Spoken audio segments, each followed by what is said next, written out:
हवाकू थिबा एनएसी रो परिसीमा भितरे पाखापाखी 150 रु 200 ग्राम पंचायत एरिया को जदि अंतर्गत करा जाए से परिसीमा भितरे गुड़ी को एवं सेथिरे बसवास करुथिबा अधिवासी मानक सहित आलोचना करी जनशुणाणी करी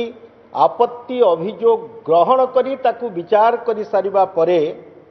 जाई एक नूतन एनएससी गठन खेला बोली सरकार केवल विज्ञप्ति प्रकाश करि परिबे। ये सबू आईनगत प्रक्रिया को अनुसरण न करी यदि सरकार कौनसी प्रकार घोषणा करिथांती नूतन एनएससी गठन करिवा पई ताहा संपूर्ण असंविधानिक एवं आईनित ग्रहणीय मध्य नुहे। ए नूतन एनएससी म्युनिसिपैलिटी की कॉर्पोरेशन गठन करिवार बीजेपी परिपंथी नुहे। मु स्पष्ट करी रखे यदि एनएससी नुआ करी गठन करा जिबा पई सरकार व्यवस्था करिथांते आईन रो प्रक्रिया भितरे ताले कोनोसी व्यक्तिंकर सेथिरे आपत्ति उठेबार नथिला, किंतु आज आमे एइथि पई ये निष्पत्ति को सरकार विरोध करुचु जेहेतु ओडिशा म्युनिसिपल आईन एवं ग्राम पंचायत आईन को संपूर्ण भंग करी सरकार निर्वाचन रो अव्यवहित पूर्वरु जेतबले कि निर्वाचन कमिशन समस्त प्रस्तुति सारिलेनी साधारण निर्वाचन पई निकट अतीत मध्य ओडिशा गस्त करी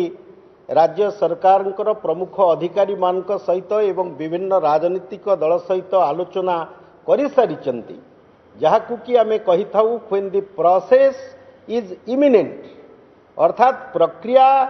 आरंभ होई मॉडल कोड ऑफ कंडक्ट लागू न होइतिले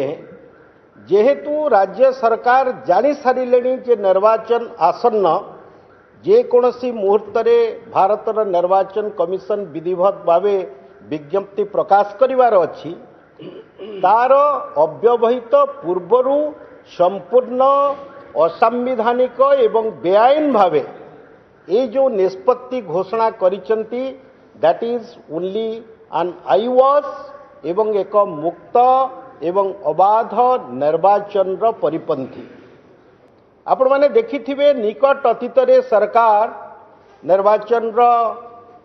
ठीक 3.5 मास 4 मास पूर्वरु ये सरकार मने पड़े विकास कथा 4.5 वर्ष लुंठन करती एवं निर्वाचन 3-4 मास थवा पूर्वरु आंकर विकास कथा मने पड़े।